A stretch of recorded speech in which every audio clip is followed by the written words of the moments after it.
En 1993, el profesor Philip Johnson de la Universidad de California en Berkeley invitó a un grupo de científicos y filósofos a una pequeña población playera en la costa central de California. Procedían de centros académicos principales, incluyendo Cambridge, Múnich y la Universidad de Chicago, para cuestionar una idea que había dominado la ciencia durante 150 años. Creo que Pájaro Dunes representó un punto de inflexión para muchos de nosotros. Individualmente todos teníamos interrogantes acerca de la teoría evolucionista, pero cuando nos reunimos cada uno trajo algo propio a la mesa y de repente todos vislumbramos una nueva manera de contemplar la vida que ninguno habíamos visto antes por separado. Por mi parte diría que este fue un intenso periodo de mi vida. Parecía que había algo mucho más intelectualmente satisfactorio que el punto de vista que había mantenido hasta entonces. En retrospectiva, creo que esto me motivó para examinar la evidencia y ver a dónde yo creía que conducía. Vi que esto era más grande que cualquier persona o disciplina, y fue el inicio de una comunidad de científicos dispuestos a afrontar el misterio fundamental del origen de la vida.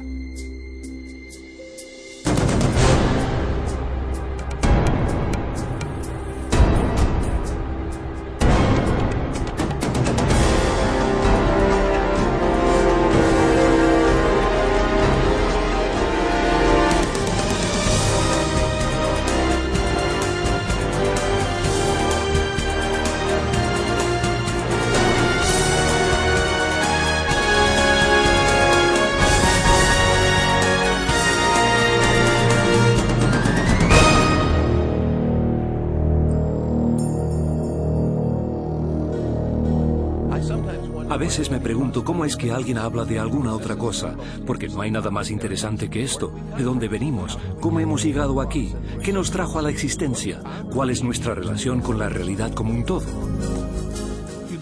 Contemplas la increíble diversidad y complejidad de la vida y es inevitable preguntar, ¿qué trajo todo esto a la existencia? ¿Fue simplemente el azar y la necesidad, fuerzas naturales sin dirección? ¿O hay algo más? ¿Hay un propósito, un plan, un designio? ¿El designio de una causa inteligente? Creo que esta es la pregunta fundamental.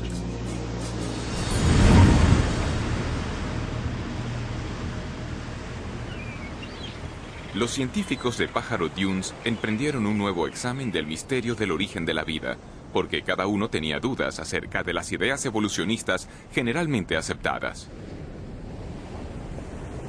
Entre ellos, el bioquímico Michael Behe cuestionaba cómo unos procesos naturales habrían ensamblado las intrincadas estructuras de las células vivas. Dean Kenyon era un biólogo evolucionista que ya no creía que la química, por sí sola, pudiera explicar el origen de la vida en la Tierra. Y Stephen Meyer, Paul Nelson y William Dembski buscaban un nuevo enfoque que pudiera explicar el origen de la información genética codificada en los organismos vivos. Estos científicos y filósofos comenzaron a formular una alternativa a la teoría central de la biología moderna, teoría surgida de la mente de un naturalista británico llamado Charles Darwin.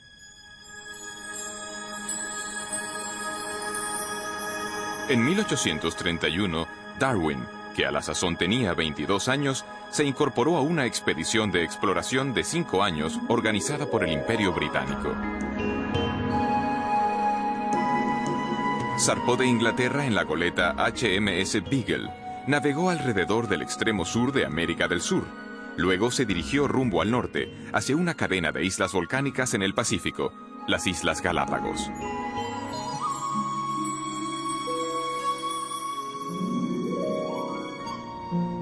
En este desolado archipiélago, a 1000 kilómetros de la costa occidental de Ecuador, Charles Darwin pudo observar una extraordinaria variedad de aves, reptiles y mamíferos diferentes de todo lo que había visto antes.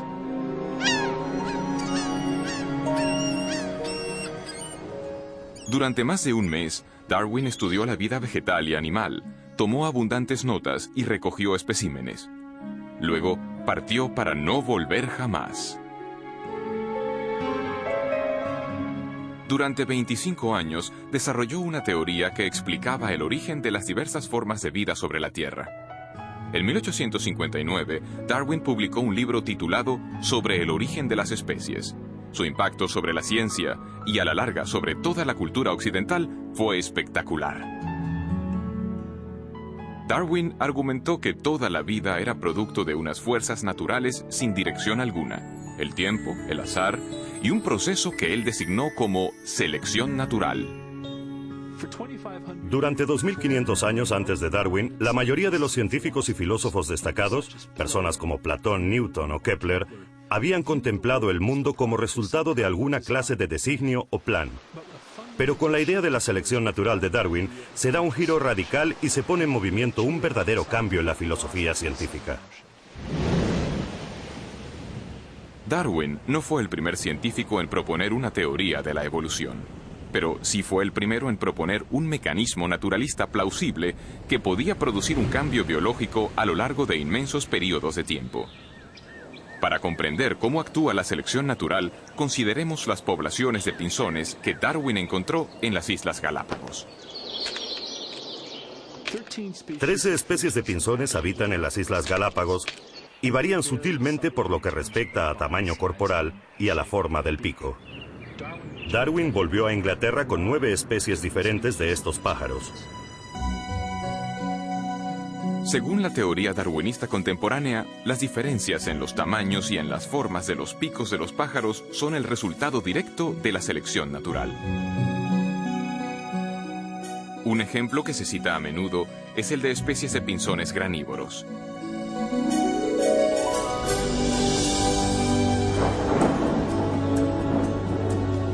Después de temporadas de intensas lluvias, hay abundancia de pequeñas semillas blandas por todas las islas.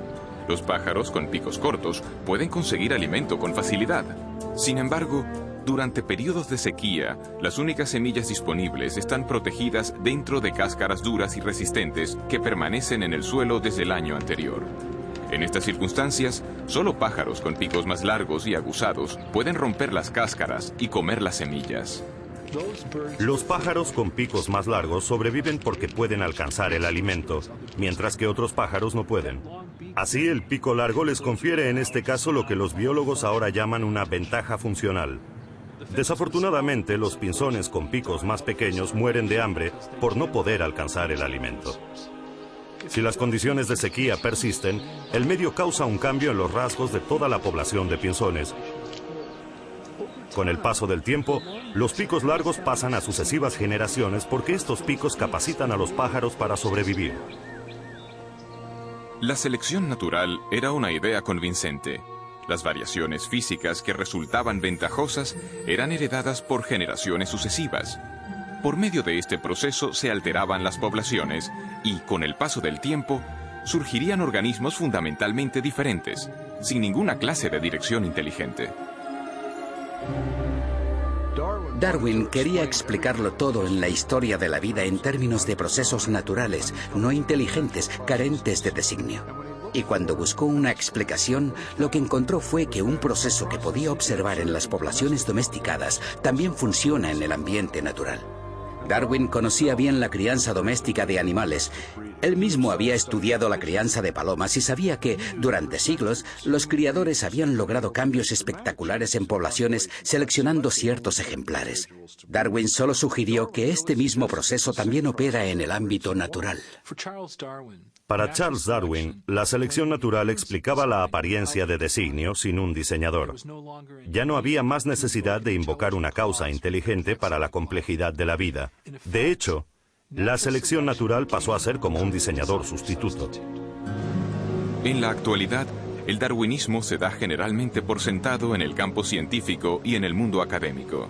Sin embargo, y a pesar de su amplia aceptación, un creciente número de científicos y eruditos, incluyendo los que se reunieron en Pájaro Dunes, están cuestionando aspectos clave de la teoría darwinista.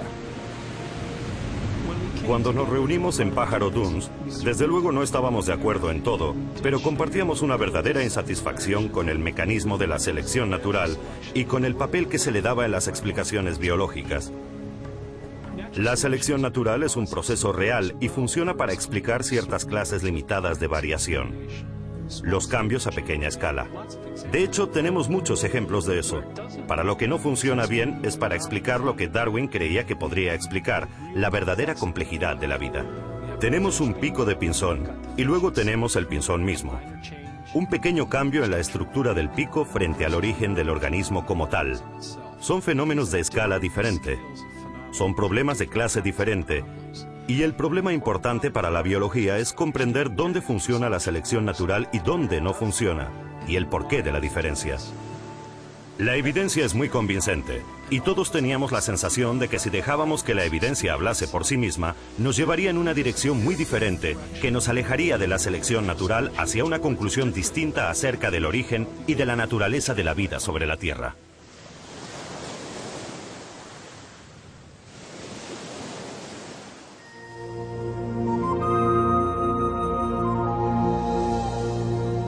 La selección natural actúa solo aprovechando pequeñas variaciones sucesivas.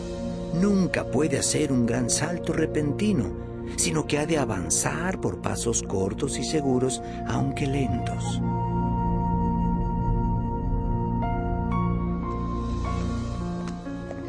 Es realmente interesante observar que cuanto más sabemos acerca de la vida y acerca de la biología, tantos más problemas tiene el darwinismo y tanto más evidente se hace el designio.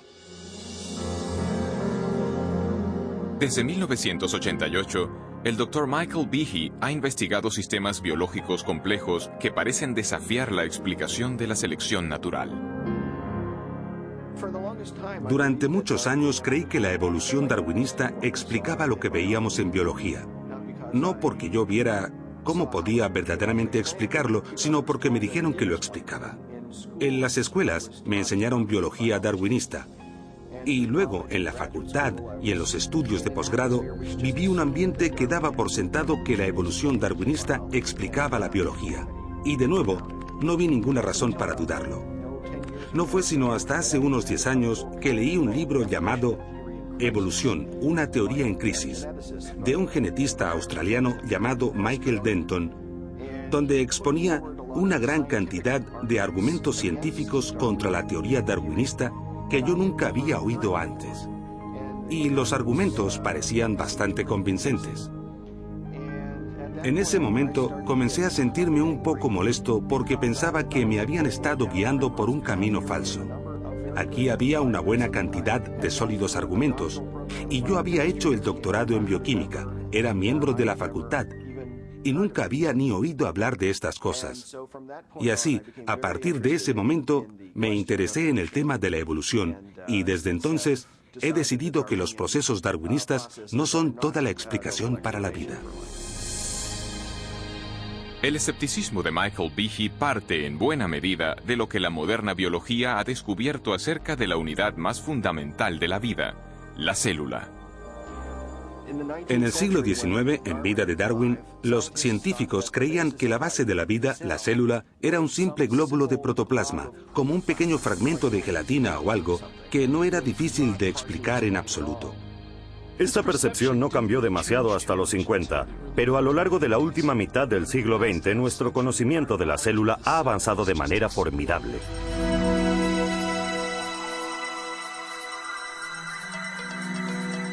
En la actualidad, los potentes instrumentales revelan unos complejos mundos microscópicos. Mundos tan diminutos que un solo dedal lleno de un cultivo líquido puede contener más de 4.000 millones de bacterias unicelulares, cada una de ellas repleta de circuitos, instrucciones de ensamblaje y máquinas miniaturizadas, de tal complejidad que Charles Darwin jamás pudo haberse imaginado. En la misma base de la vida, donde las moléculas y las células realizan su función, hemos descubierto máquinas, literalmente máquinas moleculares. Hay diminutos camiones moleculares que transportan suministros de una parte a otra de la célula. Hay máquinas que capturan la energía de la luz solar y la transforman en energía utilizable. Hay tantas máquinas moleculares en el cuerpo humano como funciones realiza. De modo que cuando uno piensa en el oído, la vista, el olfato, el gusto, el tacto, la coagulación de la sangre, la acción respiratoria, la respuesta inmunológica, todo esto exige una multitud de máquinas. Cuando contemplamos estas máquinas nos preguntamos ¿de dónde vienen? Y la respuesta rutinaria, la evolución darwinista, desde mi punto de vista, es sumamente inadecuada. A principios de los 90, en una serie de conferencias científicas, Behe comenzó a compartir sus dudas acerca de la capacidad de la selección natural para construir máquinas moleculares complejas. Una de las máquinas en particular le atrajo la atención. Recuerdo la primera vez que miré un libro de texto de bioquímica y vi un dibujo de algo que se llamaba el flagelo bacteriano, con todas sus piezas en toda su gloria. Tenía una región de propulsión y codo, el eje rotor y el motor. Y contemplé aquello y me dije, esto es un motor fuera de borda, esto ha sido diseñado, esto no es un ensamblaje de piezas al azar. La reacción de Behe no fue sorprendente, porque cada uno de los motores moleculares que impulsan a las bacterias en el seno de un líquido depende de un sistema de piezas mecánicas intrincadamente dispuestas. Estas piezas aparecen claras cuando se amplían porciones de una célula 50.000 veces. Los bioquímicos han empleado micrografías electrónicas como esta para identificar las piezas y la estructura tridimensional del motor del flagelo.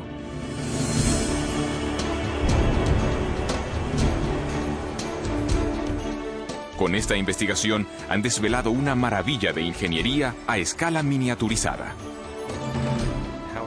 Howard Berg, de Harvard, lo ha designado como la máquina más eficiente del universo. Algunas de estas máquinas giran a 100.000 revoluciones por minuto y tienen una conexión fija con un mecanismo transductor o detector de señales que recibe información del medio en que se encuentra. E incluso cuando están girando a esta velocidad, pueden detenerse en seco. Solo necesitan un cuarto de vuelta para detenerse y cambiar el sentido de giro y comenzar a girar a 100.000 revoluciones en la otra dirección. Y lo mismo que los motores fuera de borda, tiene una gran cantidad de piezas que son imprescindibles para su funcionamiento. El flagelo bacteriano, 2 marchas, adelante y atrás, con refrigeración por agua, movido por energía protónica, tiene un estator, un rotor, una articulación en U, un eje propulsor y una hélice, y funcionan como estas piezas de maquinaria. No es por comodidad que les damos estos nombres, es que estas son verdaderamente sus funciones. Desde su descubrimiento, los científicos han tratado de comprender cómo la selección natural podría producir un motor giratorio. Hasta ahora no han sido capaces de ofrecer ninguna explicación darwinista detallada.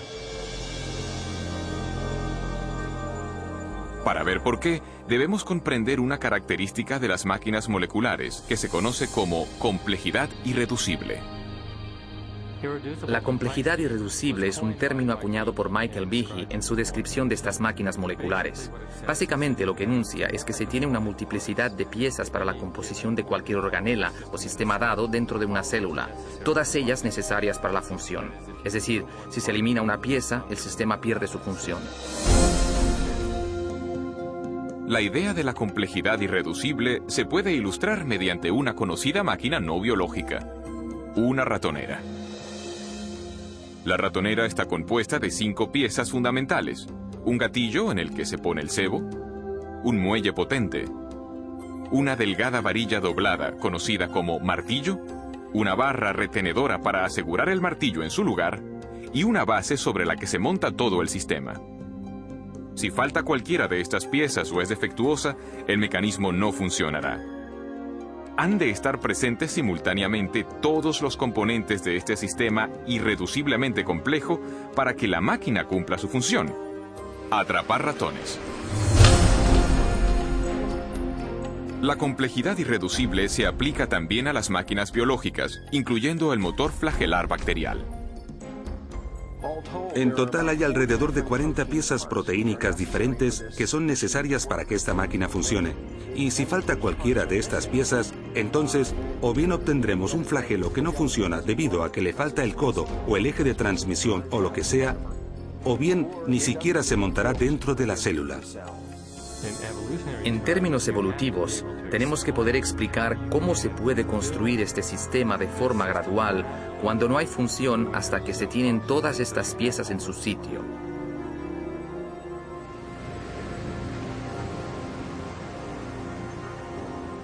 La complejidad irreducible de las máquinas moleculares plantea un enérgico desafío al poder de la selección natural. Según la teoría de Darwin, incluso las estructuras biológicas muy complejas, como un ojo, un oído o un corazón, pueden construirse gradualmente a lo largo del tiempo en pequeños incrementos. Sin embargo, tal como Darwin puso en claro, la selección natural solo puede tener éxito si estos cambios genéticos al azar proporcionan alguna ventaja al organismo en evolución en su lucha por la supervivencia. Como he intentado demostrar, no es necesario suponer que las modificaciones fuesen todas simultáneas, si eran sumamente ligeras y graduales. La selección natural está examinando las más ligeras variaciones, rechazando las malas, preservando y acumulando todas las buenas. Con todo, algunos científicos dudan de que las pequeñas variaciones de Darwin pudieran haber creado un flagelo bacteriano cuando no existía tal mecanismo. ¿Cómo pudo algo nuevo, como un motor de un flagelo bacteriano y todos los componentes que van con el mismo, cómo pudo desarrollarse a partir de una población de bacterias que no tuviesen este sistema? Y ello cuando cada cambio, según la teoría de Darwin, ha de proporcionar alguna clase de ventaja. Imaginemos un escenario así al inicio de la historia de la Tierra. Una bacteria en evolución desarrolla de alguna manera una cola y quizá incluso las piezas necesarias para unirla a la pared celular. Sin embargo, sin un ensamblaje completo de motor, esta innovación no proporcionaría ventaja alguna a la célula. En lugar de ello, la cola permanecería inmóvil e inútil, invisible para la selección natural que, por definición, solo puede favorecer cambios que ayuden a la supervivencia. La lógica de la selección natural es muy exigente. A menos que el mecanismo del flagelo esté totalmente ensamblado y funcione de verdad, la selección natural simplemente no puede preservarlo, no puede pasar a la siguiente generación. El punto importante a comprender acerca de la selección natural es que selecciona solo con vistas a una ventaja funcional. En la mayoría de los casos, lo que hace la selección natural es eliminar cosas que carecen de función o que tienen una función que perjudica al organismo. De modo que si se tuviese una bacteria con una cola que no funciona como flagelo, lo más probable es que la selección natural la eliminase. La única manera en que un flagelo sea seleccionado es que el flagelo funcione, y esto significa que todas las piezas del motor han de estar en su sitio para empezar. De modo que la selección natural no puede producir el flagelo bacteriano, solo puede actuar después de que el flagelo está ahí y es operativo. En 1996, Michael Behe publicó un libro titulado La caja negra de Darwin. En esta obra argumenta que la selección natural, el diseñador sucedáneo de Darwin, no puede explicar el origen del flagelo bacteriano, ni de ningún otro sistema biológico irreduciblemente complejo. En lugar de ello, Behe llegó a la conclusión de que la complejidad integral de estos sistemas indica un designio inteligente. La caja negra de Darwin de inmediato suscitó controversia. Más de 75 publicaciones, incluyendo algunos de los principales diarios y revistas científicas del mundo, publicaron reseñas. Algunos científicos elogiaron el libro de Behe. Otros lo desecharon como acientífico y con motivaciones religiosas. Los críticos de Behe también insistieron en que había subestimado el poder de la selección natural. Argumentaron que el motor flagelar podría haber sido construido con piezas empleadas para construir máquinas más simples, como esta bomba celular usada. Si los componentes de la bomba ya existían, podrían haber sido preservados por la selección natural ya antes que surgiera el motor bacteriano. Esta teoría recibe el nombre de coopción. Esto básicamente significa que la evolución o la selección natural pudo en cierto momento tomar prestados componentes de una máquina molecular y utilizar algunos para construir una nueva. Scott Minnick ha estudiado el motor flagelar durante 20 años. Su investigación le ha llevado a cuestionar el argumento de la coopción. Con el flagelo bacteriano, hablamos de una máquina con 40 piezas. Sí, es cierto que 10 están empleadas en otras máquinas moleculares, pero las otras 30 son peculiares. Así que, ¿de dónde las vamos a tomar prestadas? Al final tendremos que explicar la función de cada una de ellas como si originalmente hubieran tenido otro propósito. Este argumento solo se puede seguir hasta el punto en que nos encontramos con el problema de que estamos tomando prestado de ninguna parte. Pero incluso si se concede que se tienen todas las piezas necesarias para construir una de estas máquinas, esto es solo parte del problema. Quizá más complejo, me parece a mí que más complejo, es el tema de las instrucciones de montaje. Esto nunca lo abordan los oponentes del argumento de la complejidad irreducible. Los estudios del motor flagelar han desvelado niveles aún más profundos de complejidad, porque su construcción demanda no solo unas piezas específicas, sino también una secuencia precisa de ensamblaje. Las piezas deben fabricarse en el momento oportuno, con la cantidad apropiada de componentes. Deben ensamblarse secuencialmente. Hay que poder saber si se han ensamblado correctamente para no malgastar energía en una estructura que no va a ser funcional. La construcción de una máquina molecular ha sido comparada con la edificación de una casa. Los obreros siguen unos planos e instrucciones detalladas de ensamblaje. Los cimientos de la casa se echan antes de levantar las paredes. Las tuberías y la electricidad se instalan antes del acabado. Las ventanas antes del recubrimiento de las paredes. Y las tejas se ponen solo después de la primera cubierta impermeable del tejado. Y así sucede con la construcción del motor flagelar. Esta estructura se construye de dentro hacia afuera. Se cuenta la cantidad de componentes en una estructura anular de un estator, y cuando esto queda ensamblado, se recibe una realimentación que dice, vale, no más de este componente. Se añade el eje, se añade un anillo, se añade otro eje, y cuando la articulación en U ha llegado a un cierto tamaño y a un cierto grado de curvatura, esto se cierra, y luego empiezan a añadirse los componentes para el propulsor. Todos estos componentes se ensamblan en una secuencia precisa, tal como se hace con el edificio. La construcción correcta del motor requiere un complejo sistema de máquinas que coordinen el temporizado de las instrucciones de montaje. Pero, ¿cómo puede la selección natural construir un sistema así? El argumento de la coopción no explica lo que vemos aquí. Para poder construir el mecanismo del flagelo o decenas de miles de otros mecanismos semejantes en la célula, son necesarias otras máquinas que regulen el ensamblaje de estas estructuras, y estas máquinas precisan de otras máquinas para su ensamblaje. Solo que falte una de estas piezas o que esté donde no le corresponde, el motor no funcionará. De modo que el sistema para ensamblar el motor flagelar es por sí mismo irreduciblemente complejo. De hecho, lo que tenemos aquí es complejidad irreducible en cascada.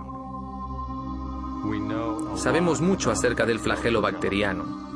Todavía tenemos mucho que aprender, pero sabemos mucho acerca de él.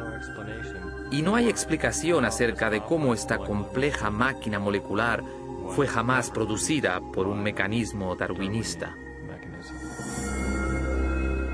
Hace 150 años, los científicos no tenían conocimiento de las máquinas moleculares de complejidad irreducible.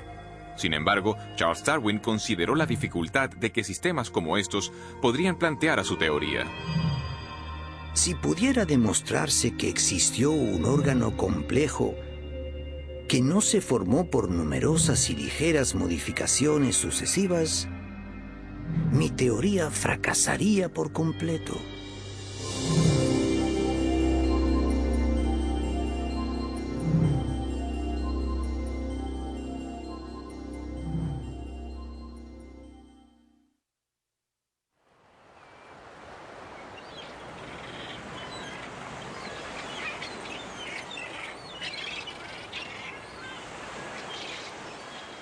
En biología, de hecho, hay dos grandes interrogantes. ¿Cómo se consiguen nuevas formas vivientes con nuevas estructuras como alas y ojos a partir de vida que ya existe? Y segundo, ¿cómo se originó la vida en la Tierra por primera vez? Hoy sabemos que Darwin pasó la mayor parte de su vida formulando una respuesta a la primera pregunta.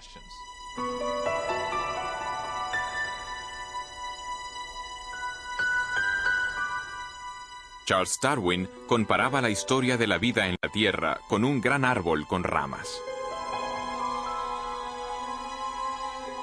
La base del árbol representaba la primera célula viviente. y las ramas eran nuevas formas de vida más complejas que habían evolucionado a partir del primer organismo primitivo. Darwin intentaba explicar cómo se habían originado las ramas del árbol de la vida. Intentaba mostrar cómo la selección natural pudo haber modificado los organismos existentes para producir la gran diversidad de vida vegetal y animal que llena hoy la Tierra. Pero cuando se trataba de la base del árbol, que representa el origen de la vida primera, de la primera célula viva, Darwin tenía muy poco que decir. De hecho, en El origen de las especies ni siquiera trató la cuestión de cómo la vida pudo haberse originado de la materia no viviente. Las únicas pistas que tenemos de las opiniones de Darwin acerca de esta cuestión aparecen en una carta que envió a un colega llamado Joseph Hooker.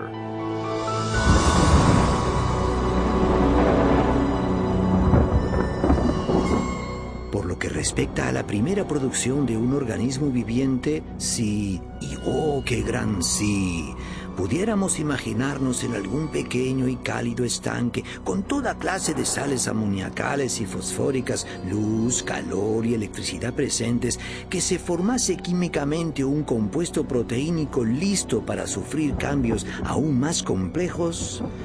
Hoy esta materia sería devorada al instante, pero puede que esto no fuese así antes que se formasen criaturas vivientes. En los últimos años de su vida, Darwin hizo poco por desarrollar su idea de que hubiera surgido una célula primitiva de compuestos químicos simples en las aguas primordiales de la Tierra primitiva. Pero más adelante, en los años 20 y 30, un científico ruso llamado Alexander Oparin formuló una detallada teoría acerca de cómo esto hubiera podido suceder, y la llamó evolución química. Oparin creía que podía explicar el origen de la primera vida con los principios darwinistas.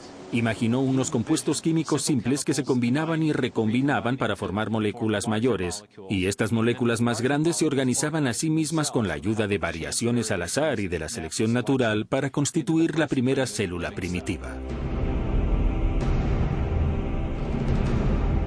En las 3 décadas siguientes, muchos científicos trabajaron para desarrollar y afinar estas ideas, mientras ponderaban las cuestiones suscitadas, tanto por Oparin como por Darwin. ¿Cómo pudo evolucionar la vida a partir de unos compuestos químicos simples? Un hombre creyó que lo sabía. El problema de los orígenes biológicos, por un largo tiempo, diría yo, ha sido de un profundo interés para mí precisamente por la escala del problema, por su importancia. ¿De dónde venimos? ¿Por qué estamos aquí? Toda esa clase de preguntas exploradas desde el punto de vista de la ciencia natural. Desde finales de los 60 hasta principios de los 80, Dean Kenyon fue uno de los teorizadores químicos evolucionistas del mundo. Y como otros en su campo, intentaba explicar el origen de la vida por medio de un proceso puramente natural. En 1969, Kenyon fue coautor de un importante libro sobre el origen de la vida. Gary Steinman y yo mismo creíamos que si lográbamos reunir en una exposición seguida todas las líneas de evidencia empírica acumuladas desde los 60, nos entusiasmaba la posibilidad de explicar el origen de los principales elementos componentes de la vida.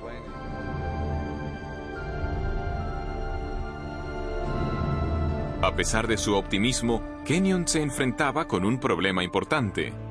Para explicar el origen de la vida, debía antes explicar el de los ladrillos esenciales de cada célula que ha existido sobre la Tierra, las grandes y complejas moléculas llamadas proteínas. Las proteínas tienen una amplia gama de funciones en la célula, desde los requisitos estructurales, en términos del andamiaje de la célula, el citoesqueleto, a los enzimas, donde están procesando moléculas para captar energía o construir componentes de la célula. Las proteínas realizan muchos de los trabajos en el interior de la célula, excepto almacenar información genética. Esto se deja para el ADN y el ARN. Las proteínas realizan tareas como la limpieza de la célula y la producción de energía. Kenyon sabía que las proteínas debieron ser tan importantes para la primera vida como para las células vivas actuales. También reconoció la complejidad de su construcción. Hacia los 60, los científicos habían determinado que incluso las células simples están compuestas de miles de proteínas diferentes y que su función se deriva de sus formas tridimensionales sumamente complejas. Las formas irregulares de algunas proteínas les permiten catalizar o desencadenar reacciones químicas debido al ajuste tipo llave-cerradura que tienen con otras moléculas en la célula. Mientras que otras moléculas proteínicas forman componentes estructurales tipo machiembrado. Cada una de las piezas individuales de un motor bacteriano, como esta estructura anular, está formada de una sola molécula de proteína, de un conjunto de proteínas ensamblado de una forma específica. Estas proteínas están constituidas a su vez por unas unidades químicas más pequeñas llamadas aminoácidos, enlazadas en largas cadenas. Aparece un gran nivel de complejidad de arquitectura en estas unidades celulares, en estos aminoácidos constituyentes de las proteínas. En la naturaleza se emplean 20 tipos diferentes de aminoácidos para construir cadenas de proteínas. Los biólogos los han comparado con las 27 letras del alfabeto. Las letras del alfabeto se pueden ordenar en una enorme cantidad de combinaciones posibles y es la disposición de la secuencia de las letras la que determina si tenemos palabras y frases con significado. Si las letras están bien colocadas se obtiene un texto con sentido, pero si no se ordenan de forma correcta se obtiene una jerigonza. El mismo principio sirve para los aminoácidos y las proteínas. Hay al menos 30.000 tipos distintos de proteínas, cada una a partir de una combinación diferente de los mismos 20 aminoácidos. Estos están ordenados, como letras, para formar cadenas de a menudo cientos de unidades. Si los aminoácidos son secuenciados correctamente, la cadena se doblará para formar una proteína funcional. Las proteínas se ordenan con sus aminoácidos de tal manera que los aminoácidos caen el uno sobre el otro en una arquitectura que está preprogramada por el orden de los aminoácidos. Se dobla formando una estructura específica y esa estructura puede realizar una determinada función. De modo que todas las proteínas en una célula tienen una forma tridimensional basada en la secuencia de los aminoácidos en la cadena.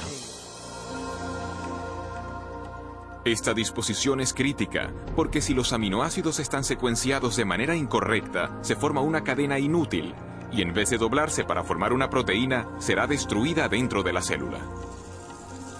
Las proteínas, como lenguajes escritos o códigos de computadora, poseen un elevado grado de especificidad.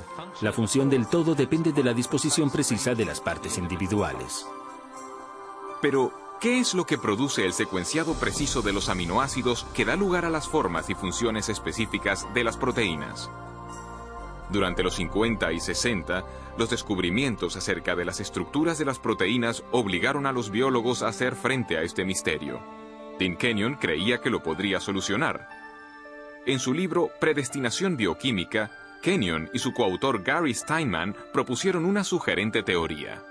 Kenyon escribió: la vida pudo haber estado bioquímicamente predestinada por las propiedades de atracción que existen entre sus componentes químicos, en particular entre los aminoácidos en las proteínas. Cuando apareció Predestinación bioquímica, mi coautor y yo estábamos totalmente convencidos de que teníamos una explicación científica para los orígenes. Kenyon propuso que las propiedades químicas de los aminoácidos hacían que fuesen atraídos entre sí para formar las largas cadenas que llegaron a ser las primeras proteínas, los componentes más importantes de la célula viva. O sea que la vida era inevitable, predestinada por nada más que la química. Muchos científicos abrazaron las ideas de Kenyon, y durante los siguientes 20 años, Predestinación bioquímica se convirtió en un bestseller sobre la teoría de la evolución química. Pero 5 años después de la publicación del libro, Kenyon comenzó a dudar de la credibilidad de su propia teoría. Fue durante este periodo de tiempo que se manifestaron mis dudas acerca de ciertos aspectos del pensamiento evolucionista al entrar en contacto con un sólido contraargumento que me planteó uno de mis estudiantes. Y yo no pude refutar ese contraargumento. Kenyon fue desafiado a explicar cómo se podrían haber ensamblado las primeras proteínas sin la ayuda de instrucciones genéticas. En las células vivientes actuales, las cadenas de aminoácidos no se forman directamente por atracción entre sus componentes, el escenario que Kenyon postulaba para la Tierra primitiva. En su lugar, Otra gran molécula dentro de la célula almacena instrucciones para secuenciar los aminoácidos en las proteínas. Se la llama ADN. Al principio, Kenyon creía que las proteínas podrían haberse formado directamente a partir de los aminoácidos sin las instrucciones de ensamblaje del ADN. Por eso es que tantos científicos estaban entusiasmados con su teoría. Pero cuanto más aprendía acerca de las propiedades de los aminoácidos y de las proteínas, tanto más comenzó a dudar de que las proteínas pudieran autoensamblarse sin ADN. En el ADN, Kenyon se encontró con una molécula con una propiedad que no podía explicar mediante procesos naturales, porque encerrada con seguridad dentro de su estructura de doble hélice, existe abundante información, en forma de compuestos químicos con una secuencia precisa representada por las letras A, C, T, G. En un lenguaje escrito, la información se comunica por un ordenamiento preciso de las letras. De la misma manera, las instrucciones necesarias para ensamblar aminoácidos, para formar proteínas, son transmitidas por las secuencias de componentes químicos ordenados a lo largo de la estructura del ADN. Este código químico ha sido llamado el lenguaje de la vida, y es el conjunto de información más compacto y elaborado al menor detalle en todo el universo conocido. Como otros científicos que trabajaban en el origen de la vida, Kenyon se dio cuenta de que tenía dos opciones. Debía explicar o bien la procedencia de estas instrucciones genéticas de ensamblaje, o bien cómo surgieron las proteínas directamente de los aminoácidos sin ADN en los océanos primordiales. Y al final vio que no podía explicar ni lo uno ni lo otro.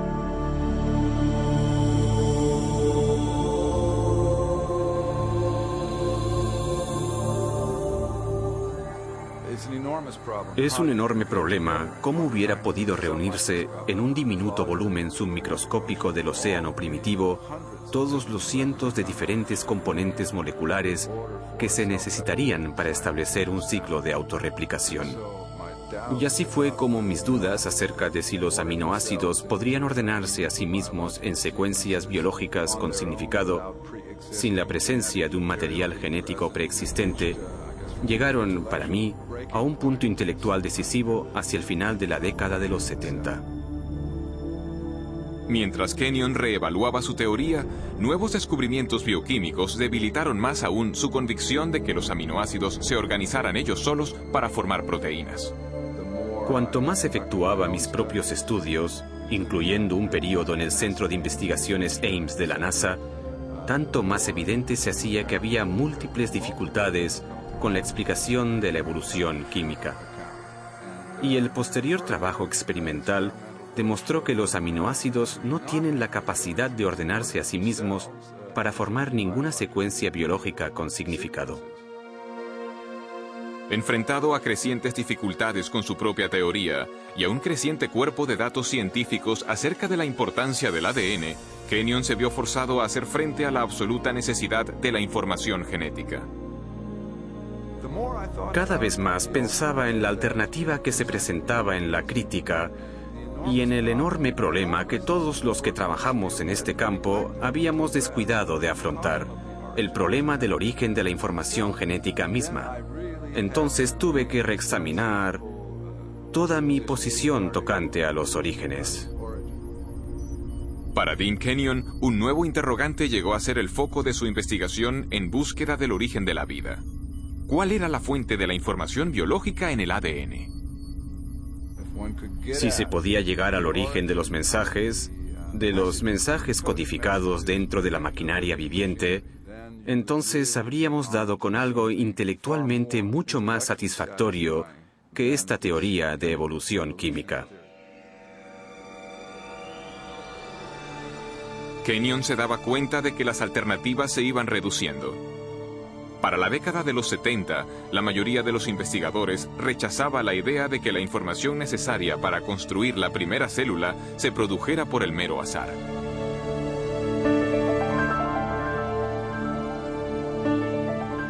Para comprender la razón, consideremos la dificultad de generar un par de líneas del Hamlet de Shakespeare dejando caer letras del juego Scrabble sobre una mesa. Luego consideremos que las instrucciones genéticas específicas para construir las proteínas ni del organismo unicelular más simple llenarían cientos de páginas de texto impreso. Los biólogos serios que estudian el origen de la vida no creían que ésta hubiera surgido solo al azar. Se imaginaban a la selección natural actuando sobre variaciones al azar entre compuestos químicos para producir la primera vida, pero había un problema con esta propuesta. Por definición, la selección natural no podría haber funcionado antes de la existencia de la primera célula viva, porque solo puede actuar sobre organismos capaces de reproducirse, las células dotadas de ADN que pasan sus cambios genéticos a generaciones futuras. Sin ADN no hay autorreproducción, pero sin autorreproducción no hay selección natural, de modo que no se puede usar la selección natural para explicar el origen del ADN sin dar por supuesta la existencia de aquella misma cosa que se está tratando de explicar. El azar, la selección natural y su propia teoría de autoorganización. Todo había fracasado para explicar el origen de la información genética. Ahora, Kenyon veía solo una alternativa. No hay ni la más ligera posibilidad de un origen evolutivo químico, ni siquiera para la más simple de las células. De modo que el concepto de un designio inteligente de la vida me resultó inmensamente atractivo y con mucho sentido, ya que coincidía estrechamente con los múltiples descubrimientos de la biología molecular. En los años transcurridos desde el rechazo de la evolución química por parte de Kenyon, la ciencia ha desvelado los detalles de todo un sistema de procesado de la información que lleva la marca del designio inteligente.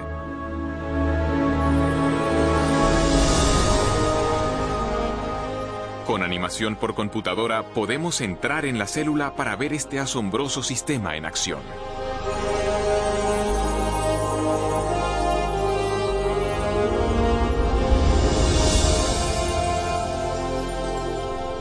Después de entrar en el núcleo de la célula, vemos las hebras de ADN bien enrolladas. Son las bibliotecas de instrucciones necesarias para construir cada proteína en un organismo.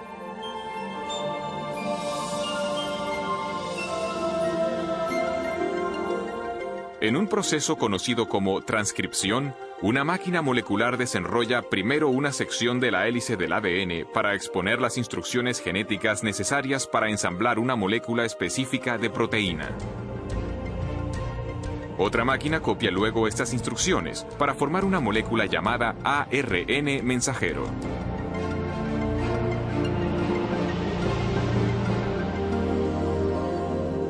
Cuando se ha completado la transcripción, la delicada hebra de ARN lleva la información genética a través del complejo de poros del núcleo, el regulador de tráfico adentro y afuera del núcleo.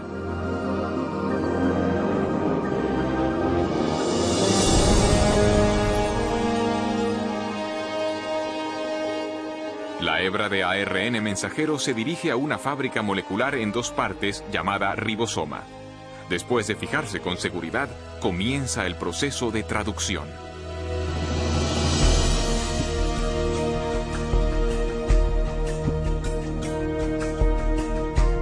Dentro del ribosoma, una cadena de montaje molecular ensambla una cadena de aminoácidos secuenciada de una manera específica.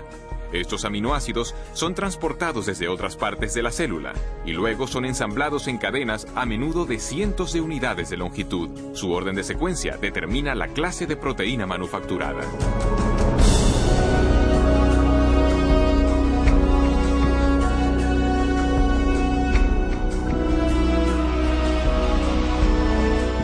Cuando se completa la cadena, se transporta desde el ribosoma a una máquina con forma de barril que ayuda a doblarla en la forma precisa y crítica para su función.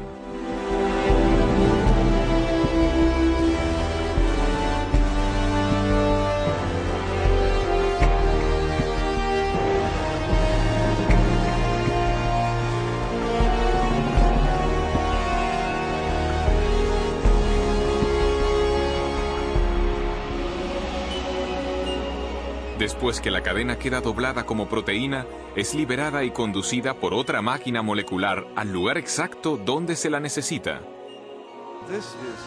Uno se queda totalmente asombrado al percibir a esta escala de tamaño un aparato tan finamente ajustado. Un dispositivo que lleva el sello de un diseño y producción inteligentes. Y tenemos los detalles de un inmenso y complejo ámbito molecular de procesado de información genética. Y es precisamente en este nuevo campo de la genética molecular que vemos la evidencia más convincente de designio en la Tierra.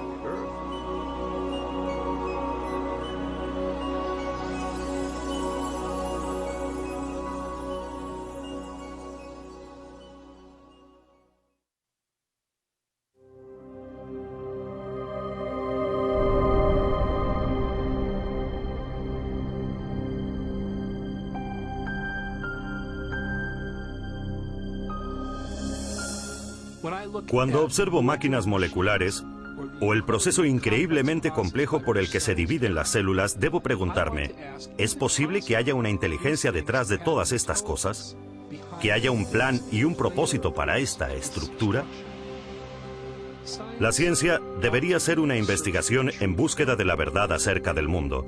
En tal caso, no deberíamos prejuzgar lo que pudiera ser verdad. No deberíamos decir, no me gusta esta explicación, pues la dejo de lado. Más bien, cuando topamos con un enigma de la naturaleza, deberíamos aplicarle todas las posibles causas que lo pudieran explicar.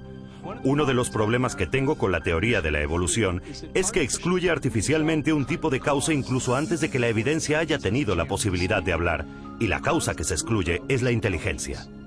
Desde finales del siglo XIX, desde la época de Darwin, de hecho en parte debido a la obra de Darwin, El origen de las especies, los científicos llegaron a aceptar una definición de ciencia que excluye la posibilidad del designio como explicación científica. Y esta convención tiene un nombre, se llama naturalismo metodológico. Y significa sencillamente que si uno va a ser científico, debe limitarse a explicaciones que recurran solo a causas naturales. No se puede invocar a la inteligencia como causa. Y sin embargo, constantemente deducimos la presencia de inteligencia. Es parte de nuestro razonamiento reconocer los efectos de la inteligencia. Consideremos, por ejemplo, estos mensajes en jeroglíficos tallados en las ruinas de monumentos egipcios. Nadie atribuiría las formas y ordenaciones de estos símbolos a causas naturales, como tempestades de arena o la erosión. Más bien, las reconocemos como obra de antiguos escribas, unos agentes humanos inteligentes.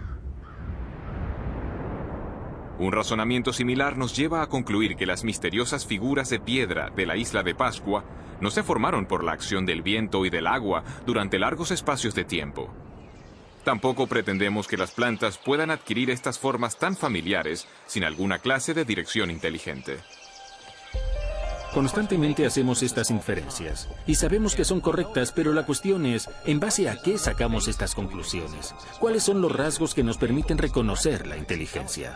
Recientemente, en su libro La inferencia del designio, el matemático William Dembski ha hecho un importante avance en la comprensión del razonamiento acerca del designio.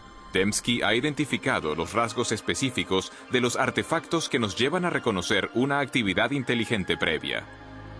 Llegué a esto intentando examinar cómo razonamos acerca del designio. ¿Cuáles son los pasos lógicos que seguimos para llegar a la conclusión de que hay designio en algo?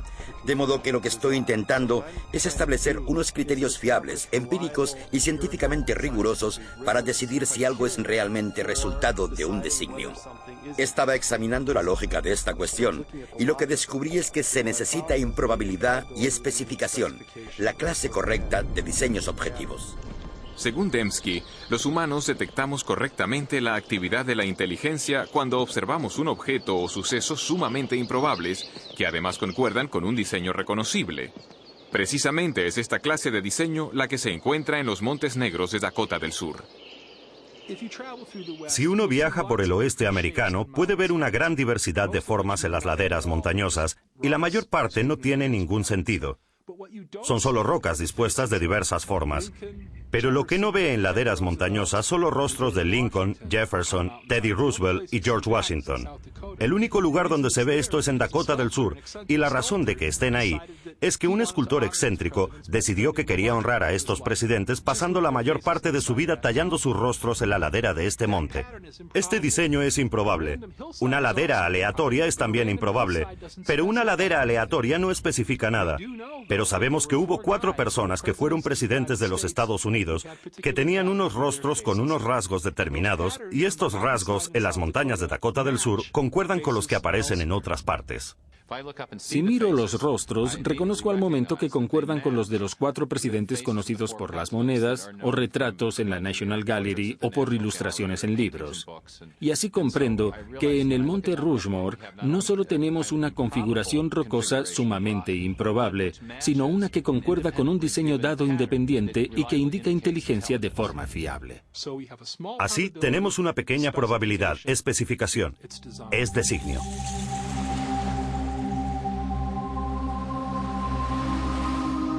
En una playa, otro diseño improbable escrito en la arena ilustra cómo detectamos el designio. Nadie inferiría que este mensaje fue escrito por el movimiento de las mareas.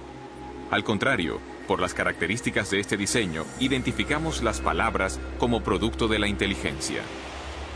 Este ordenamiento improbable también se ajusta a un diseño dado independientemente, esto es, las formas de las letras que reconocemos del alfabeto latino y las palabras que conocemos del vocabulario inglés. Y de este modo es la improbabilidad de esta disposición, junto al hecho de que se ajusta a una pauta dada independientemente, lo que lleva a la conciencia de que hay un designio. Esta ilustración sugiere que los criterios de William Dembski para la detección del designio, una probabilidad pequeña y especificación, son esencialmente equivalentes a información. El tipo de información presente no solo en imágenes, textos escritos y secuencias numéricas, sino también codificada en software y en las ondas radioeléctricas. La capacidad de detectar información en transmisiones electromagnéticas ha posibilitado una singular búsqueda de inteligencia. Durante más de 3 décadas, astrónomos del programa SETI, Búsqueda de Inteligencia Extraterrestre, han rastreado señales de radio del espacio exterior para intentar descubrir pautas llenas de información. Normalmente, los radiotelescopios reciben ruido aleatorio o señales repetitivas producidas de modo natural por estrellas, galaxias y otros cuerpos celestes. Pero los astrónomos reconocen que si llegan a identificar una señal portadora de información, esto confirmaría la existencia de vida inteligente más allá de la Tierra. Algunos han especulado que una civilización extraterrestre podría haberse intentado comunicar transmitiendo mensajes en el lenguaje universal de las matemáticas, quizá mediante una pauta reconocible, como una serie de números primos. Esto no se obtendría por azar. Se necesitaría complejidad o improbabilidad, muchísimos números primos y una pauta. Tendría que ser justo la pauta adecuada, no la que uno imponga, sino una que esté ahí objetivamente. Hasta hoy, el SETI ha fracasado en su intento de descubrir cualquier pauta o información que pudiera indicar una inteligencia en una galaxia lejana. Pero en otro universo, mucho más cercano a nosotros, los científicos han descubierto una gran riqueza de información dentro del núcleo de la célula viva. El ADN posee una estructura ideal para ser soporte de información. En las A's, T's, C's y G's, las bases de la doble hélice del ADN, hay capacidad para almacenar una prodigiosa cantidad de información. De hecho, no hay entidad en todo el universo conocido que almacene y transmita más información y de una manera más eficiente que la molécula de ADN. Una secuencia completa de ADN humano tiene 3.000 millones de caracteres individuales. El análisis de las zonas de codificación de la molécula del ADN muestra que sus caracteres químicos tienen un orden específico que les permite comunicar instrucciones o información detalladas, muy parecido a letras en una frase o a dígitos binarios en un código de computadora. Bill Gates dijo que el ADN es como un programa de computadora, pero más complejo que cualquiera que hayamos podido desarrollar. Y si lo pensamos siquiera por un minuto, resulta una observación de lo más sugerente. Porque sabemos que Bill Gates no emplea el viento, ni la erosión, ni generadores de números aleatorios para crear su software. Él emplea ingenieros inteligentes, ingenieros de sistemas computacionales. Así, todo lo que sabemos en nuestra experiencia sugiere que los sistemas ricos en información surgen del designio inteligente. Pero ¿qué hacemos del hecho de que hay información en la vida, en cada célula viva de cada organismo vivo? Este es el misterio fundamental. ¿De dónde procede esta información? Durante los últimos 15 años, el filósofo y científico Stephen Meyer ha estado trabajando para dar respuesta a esta pregunta. Meyer ha desarrollado un argumento para demostrar que el designio inteligente proporciona la mejor explicación para el origen de la información necesaria para construir la primera célula viva. Forma parte de nuestra base de conocimiento que los agentes inteligentes pueden producir sistemas ricos en información. De modo que este argumento no se basa en lo que no sabemos, sino que se basa en lo que sí sabemos acerca de la estructura de causa y efecto del mundo. Hoy en día sabemos que no hay explicación naturalista, que no existe ninguna causa natural que produzca información. Ni la selección natural, ni procesos de autoorganización, ni el puro azar. Pero sí que sabemos de una causa capaz de producir la información, y es la inteligencia.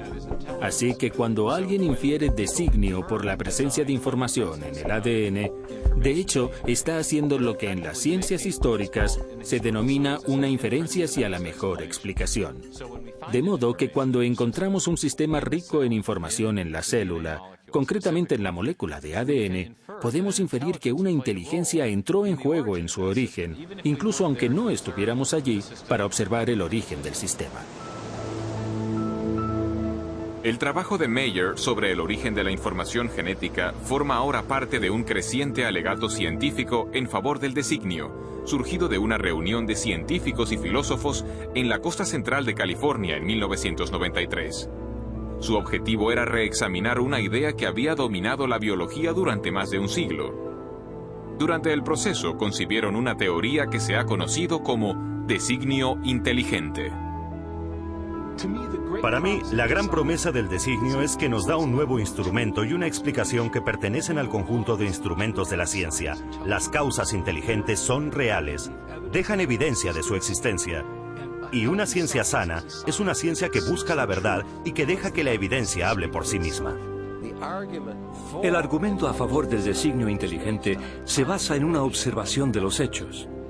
Ahora bien, esta es mi definición de buena ciencia.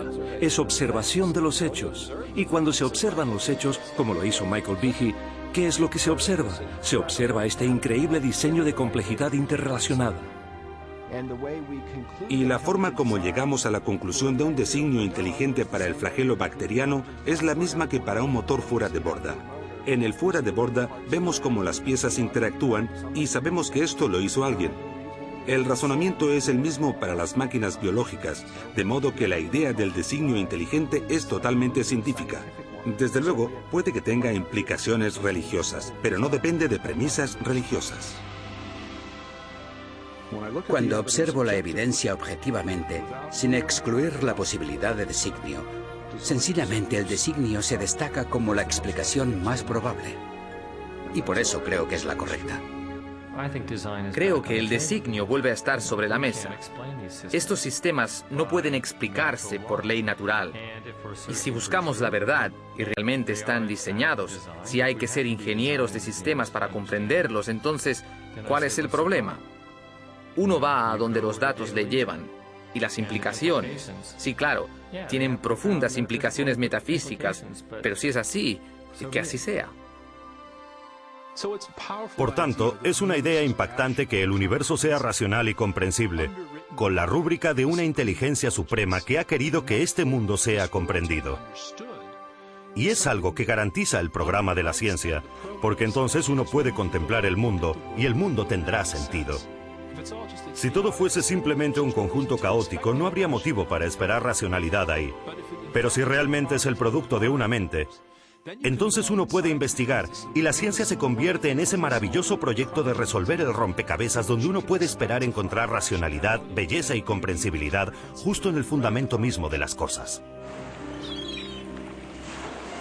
Hace 150 años, Charles Darwin transformó la ciencia con su teoría de la selección natural. En la actualidad, esta teoría se enfrenta a un reto formidable. El designio inteligente ha suscitado un intenso debate acerca del origen de la vida sobre la Tierra. Y para un creciente número de científicos, representa un paradigma. Una idea con el poder de, una vez más, redefinir los fundamentos del pensamiento científico. Durante el siglo XIX, los científicos creían que había dos entidades fundamentales, la materia y la energía. Pero al entrar en el siglo XXI tenemos una tercera entidad fundamental que la ciencia ha tenido que reconocer, y es la información. Y con la biología de la edad de la información crece la sospecha de que lo que estamos viendo en la molécula de ADN es realmente un artefacto de la mente, un artefacto de la inteligencia, algo que solo puede explicarse como producto de un designio inteligente.